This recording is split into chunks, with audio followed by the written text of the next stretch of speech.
There is a moment before every decisive act where fear speaks last, not first. It waits until the logic is done, until the justifications are exhausted, until you are standing at the edge, and then it whispers, "Don't." Tonight, Ipos asks a question that removes fear from the conversation entirely. What risk would you take if courage was your only companion? Let's explore this in and through the Static Seance. The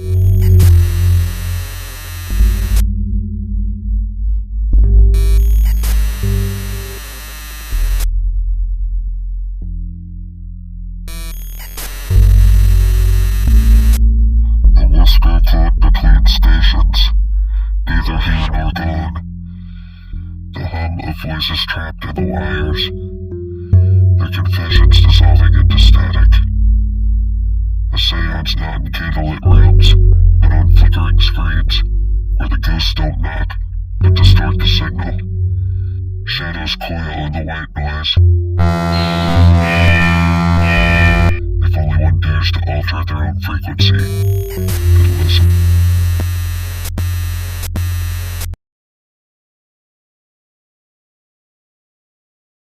Ipos is an instigator of bold action, fearless speech, decisive force, but he is not chaos.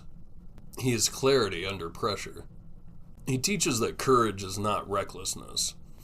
It is loyalty to truth when comfort withdraws its support. Let's begin with the past, because courage is rarely absent. It's just often overruled. So Ipos asks, where did fear overrule bravery? Think back to a moment where you knew what you needed to do, like what needed said, what needed to be done, and you chose containment instead. Maybe you learned restraint the hard way. You spoke once and paid for it. You acted once and consequences followed. So you adapted, you learned caution, timing, silence. This was not weakness. This was an education, because restraint, when learned through consequence, can quietly become a cage. Fear begins to speak with the voice of wisdom. Ipos does not shame this. He simply asks, is that lesson still true? Which brings us to the present. This is where Ipos sharpens his focus. He asks, what risks wait for your consent? Notice that the world waits. The risks aren't chasing you.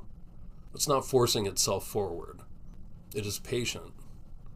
Maybe it's in a conversation you haven't initiated, or a boundary that you haven't enforced, a truth you haven't spoken because it would change the landscape.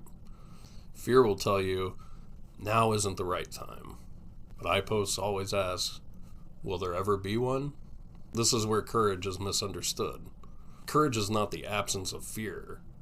It is the refusal to let fear cast the final vote. Risk becomes alignment when fear is released from authority. Not erased, just released. Let's talk about courage itself now, because Ipos redefines it completely. Courage is not bravado, not impulsivity, not destruction. Courage is fidelity to what you know is true. Even when your hand shakes, even when the outcome is uncertain. Ipos teaches that bravery reveals who you are before the outcome even arrives.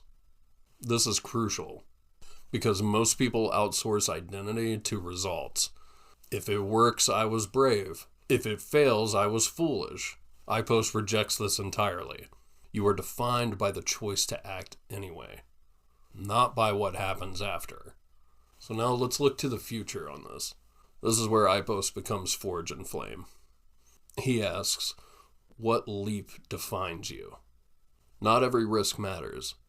Some leaps are distractions. But there's usually one that just carries disproportionate weight. A step that cannot be undone. A decision that clarifies your trajectory instantly. This leap is not about thrill, it's about alignment. When you take it, you do not feel victorious. You feel correct.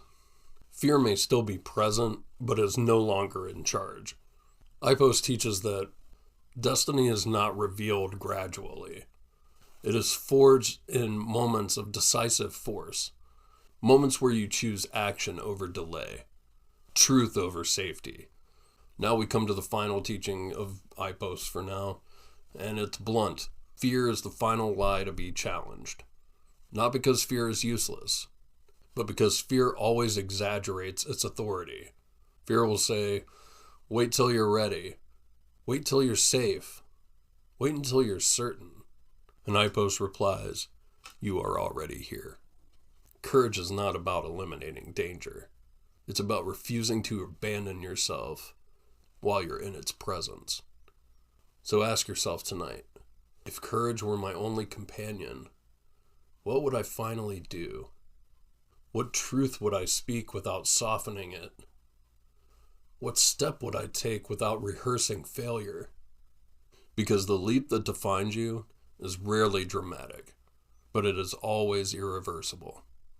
And once taken, you will recognize yourself more fully than ever before. Not because you won, but because you acted. And in that moment, fear lost its crown. Until next time, stay honest and know that courage is already walking beside you.